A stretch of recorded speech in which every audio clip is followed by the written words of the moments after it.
एक बादशाह और गूंगे फकीर में गहरी मित्रता थी। बादशाह फकीर से अपने दिल की हर बात कहता और फकीर मुस्कुराते हुए सुनता।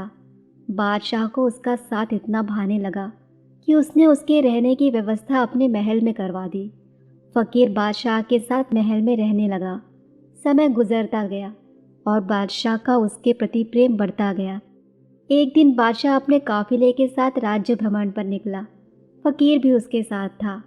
शाम को वे राज्य के अंतिम छोर तक के गांव की स्थिति जानकर वापस लौट रहे थे। रास्ते में घना जंगल पड़ा। बादशाह का काफिला रास्ता भटक गया। बादशाह ने अपने सारे सैनिकों को रास्ता ढूंढने के लिए चारों दिशाओं में भेज दिया और खुद फकीर के साथ एक पेड़ के नीचे सुस्ताने लगा।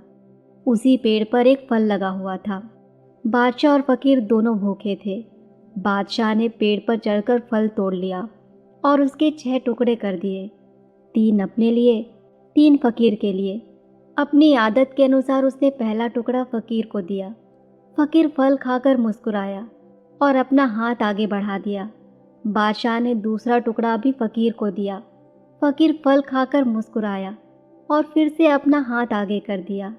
राजा ने उसे तीसरा टुकड़ा भी दे दिया। एक एक करके फकीर 5 टुकड़े खा गया और छठवें के लिए भी हाथ आगे बढ़ा दिया। ये देख बादशाह को बड़ा क्रोध आया। वो बोला, ये मेरा तुम्हारे प्रति प्रेम है कि मैं तुम्हें अपने महल में अपने साथ रखता हूँ, हर सुख सुविधा तुम्हें मुहैया करवाता हूँ, पर आज मुझे पता चल गया कि तुम्हारे दिल में मेरे लिए ज़रा भी प्रेम नहीं। भूखा मैं भी हूँ, किंतु तुम इतने स्वार्थी हो कि पूरा फल खुद खा जाना चाहते हो। तुम्हारी असलियत मैं जान गया। आज से हमारी दोस्ती खत्म। अभी इसी वक्त मेरी नज़रों से दूर चले जाओ। फकीर चला गया। फकीर के जाने के बाद राजा फल का आखिरी टुकड़ा खाने लगा, लेकिन फल को चबाते ही उसने फल थूक दिया। फल इतना कड़वा था कि उसे खाया ही नहीं जा सकता था।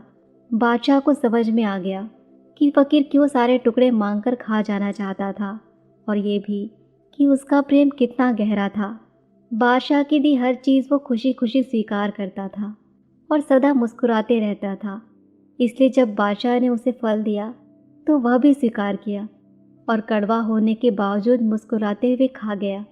वो सारे टुकड़े इसलिए मांगकर खा जाना चाहता था ताकि बादशाह को इस बात का पता न चल सके कि वो फकीर को कड़वा फल खिला रहा है। जब बादशाह के दिए मीठे फल उसने खुशी खुशी खाए तो कड़वा क्यों न खाता। ये बात समझ में आने पर बादशाह पछताने लगा, मगर अब देर हो चुकी थी। अपने संदेह के कारण वो अपना परम मित्र खो चुका था। दोस्तों, सच्चा दोस्त कभी आपका बुरा नहीं चाहेगा, वो आपको रोकेगा भी तो आपके भले के लिए। सच्ची दोस्ती हमेशा सहेज कर रखें। दोस्ती के फल में संदेह का कीड़ा लग जाए तो उसे खराब होते देर नहीं लगती। इसलिए जब भी दोस्ती करें, भरोसे की नींव पर करें।